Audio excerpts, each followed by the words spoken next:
If you're in the process of carrying out a consultation in order to inform your thinking, what is the point of saying what you think before the consultation is over? Is the government's position that if sufficient members of the public in Gibraltar were against gay marriage, that irrespective what the government's or individuals within the government's position is as to whether the current state of affairs is discriminatory, that they would go with the majority of those that were effectively consulted at the expense of what is the principle of equality that they have outlined and subscribed to in their manifesto? Since when are consultations simply exercises in weighing up those that say yay and those that say no? If you want to do that sort of consultation, you call a referendum, something which the government is not intending to do in respect of this matter. So, Mr. Speaker, the position, I think, could not be clearer. I would like to ask the Chief Minister why it is that you feel like you need the validation of the wider community on a basic issue of human rights. We have had almost 7 out of 10 Gibraltarians support a policy set out in a manifesto which we are now giving effect to, and that policy is to publish a bill which amends an act in the form of a command paper and to take the views of the public. I do not need that validation for my views. I have now very clear views on this subject, views which have evolved over time, and I think it's fair that personal views should evolve over time. This is not about validation, especially when it comes to something which I feel is about more than just human rights. This is about something even more important, metaphysical and intangible than human rights. This is about human love. What we're asking is there a conceivable way in which, depending on the views of the public to that command paper, that the government will say, actually, we're not going to be introducing legislation on gay marriage? Or is it that the government's views are firm, we believe we've got to do it, and all we're asking for is views on how this can be improved? Because there is a difference between a consultation exercise as to whether the government does something and a consultation exercise as to how something can be improved, in this case, a draft bill that has been published.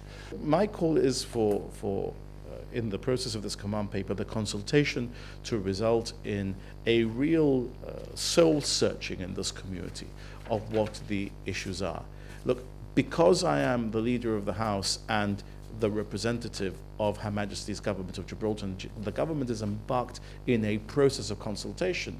The government is not going to give a conclusion now to what that process of consultation could be. But look, I'm quite happy to tell him Fabian Pigaldo's view. Fabian Pigaldo's views there should not be a referendum, and Fabian Pigaldo's views that we should make this bill an act. That is Fabian Pigaldo's view, because we've got a community that has to challenge its prejudices, has to understand them, and has to move forward progressively. And on this and on disability, the challenge is there for us in this House to work together and produce the best result for this community going forward, so that this nation, whether it's a rainbow nation or not, just does not have any pocket of discrimination affecting people's ability to love each other in the way they wish and without the state seeing them in any way that may be different. We are not telling the community, look, our policy collectively as a party is that we're in favor of gay marriage, because we recognize that in fact there are huge divisions and the people of different views in relation to this in the GSD itself, and there are many people that for religious reasons, indeed there were probably former members of Parliament in my parliamentary team that may have had difficulty with this particular issue on religious grounds, and indeed, I mean, that's a perfectly valid position to hold, and no one, certainly not from this side of the House, is going to get criticized for saying, I don't believe in gay marriage because of my religious conviction. That's not what we're about. And indeed, you know, I came out in my New Year's message and I made it absolutely clear that my support for the principle of gay marriage is my own personal support.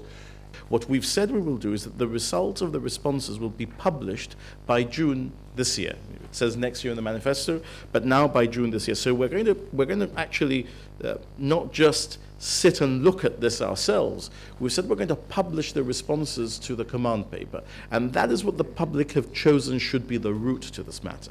We are totally committed both to ensuring that religious denominations are not forced to change their practices, beliefs, or sacraments in any way, and to the principle that the state must not discriminate between individuals based on the ground of sexual orientation. I've told him what I feel, and I've told him why I feel it, right? And look, I'm the leader of the House. So when I feel something, it's very likely I'm going to want to carry opinion with me, especially of those who are sitting with me in this side of the House. But that doesn't mean that as Chief Minister, I can simply turn my back on the fact that there is an ongoing process of consultation and say, as leader of the government that is consulting, this is the government's position. Because it would be disrespectful to those who are in the process of providing their views in the context of that consultation. And I'm not going to do that. I'm going to continue to trailblaze by demonstrating that I stick to what I tell people in the general election.